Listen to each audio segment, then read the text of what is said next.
when you guys were doing drills, like you were talking about, like this game is fast. Yeah. And how do you kind of, knowing, you have X amount of games till game one, get back to that speed, I guess. Yeah, like pace.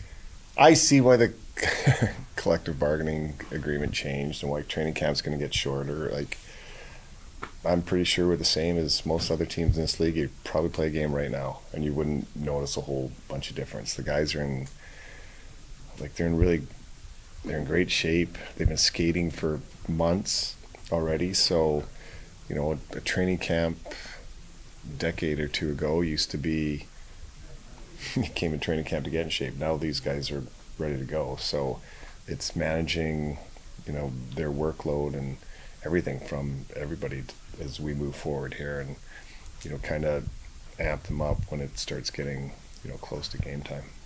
So do you have that in mind, that training camp is reduced after this season and like there's no fit? Like, do you look ahead with what you're doing now? Thinking about that? No, but is our philosophy here to crush them in the first 3 days of training camp? No, it's not that either. So we've got a pretty veteran group here. We've all been together, and it's just getting everybody on the same page. And I think a big thing for me is timing.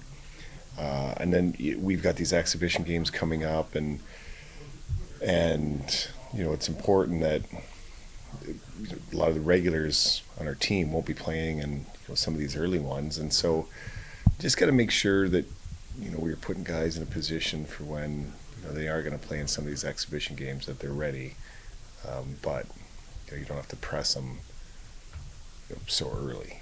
And so some of these scrimmages we have, I think it's good for guys to just slowly get their timing down. So that's what you look for in these. With the games that do start, how do you approach that in terms of who gets to play early on? I know a lot of the veteran guys obviously won't play, but what do you look for in terms of who gets those opportunities? That's yeah. I always say this, those first 3-4 games, probably a lot of management decisions and what goes on in the games, and then the last couple are a lot of coaches' decisions. So Julian gets a lot of he's in charge of those ones. But again, we're all in this together, and we're looking to see who's going to play and where they're going to play. But there's a lot of interest in management, our scouts, and everybody that know these players a lot better than I do. And so it's it's eye-opening for me to see some of these players and how they develop. And then there's a bunch of guys here that just been drafted, so I haven't seen before, and so it's educating for me too as well for this camp. But some of these early exhibition games, he knows what he's doing there. So what have you learned in the years where you can maybe get an on-ice feel for some of these guys that you don't know? Sam O'Reilly's coming in, and I assume he'll have an opportunity to play, to kind of get to learn him, or even a guy like Dylan Duke, who you got a little bit last year, you get a little bit more this year. So as you're behind the bench in these games, what have you learned about seeing? Well, you look for, obviously, the guys you've had before, you look for improvement. Did they get a little quicker? Did their poise get better? Are they bigger, stronger, all those kind of things? And the new guys, again, like O'Reilly's, what is he, 19?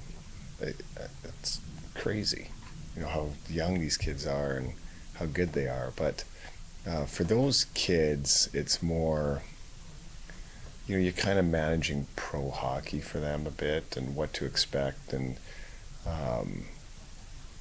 that's kind of a little more of a gradual process, and helping the younger guys just kind of navigate the game against players that are bigger, older, stronger.